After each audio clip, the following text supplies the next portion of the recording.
You ask Tiger to solve. This deals with linear equations with one unknown. The final result is x equals -4. Let's solve it step by step. Simplify the expression. Group like terms. Simplify the arithmetic.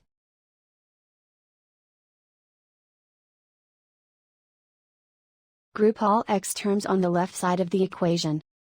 Subtract 5x from both sides. Group like terms. Simplify the arithmetic. Group like terms. Simplify the arithmetic. Group all constants on the right side of the equation. Add 76 to both sides. Simplify the arithmetic.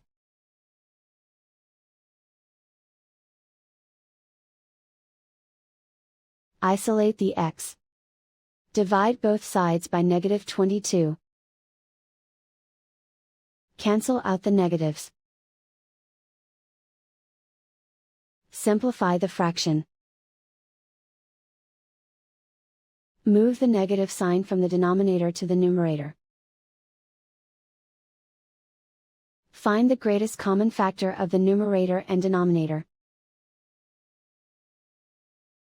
Factor out and cancel the greatest common factor. And so the final result is x equals -4.